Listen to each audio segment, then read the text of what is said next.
to all Novemers. Me ma November ni bebia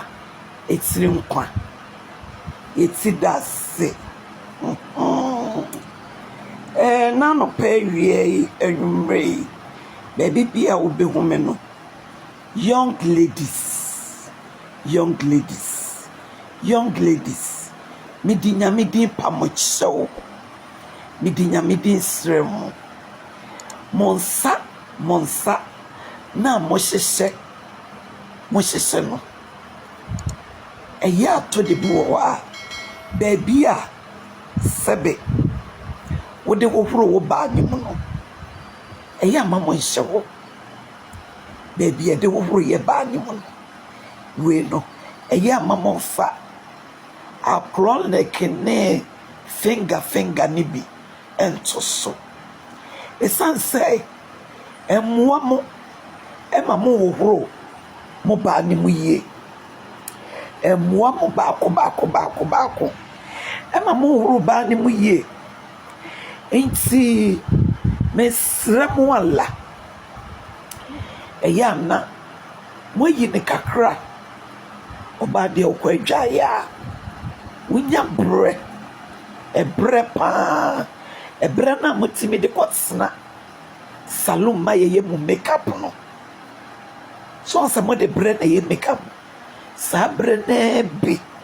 ne kasie ena munyama sebe mucheni inside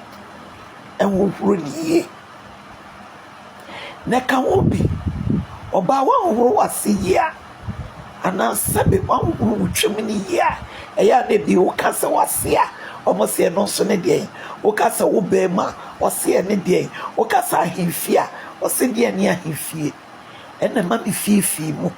e ma meka sebe utwemu inside when ya bram huruniya na wan fe rewrem eyi fi no ene nkeka bi esewo enfliwa e ka hobi ena di ode pu no afia te se bebrebe e wo mangana mu metimi akasa wo mangana e ma no se ya 100 enipa jama 30 ana 20 ena enya ede pu 8 na aka no yenyina la ede pu ayeye yenyina betu metimi akwatia ede pu ya gise unya bre awuwo wasiye edun se wrewrem ebo nsuogum na nsuonkom wase tokoro na aisase etu de nsuo no krekogum ni nya easy betu unya bre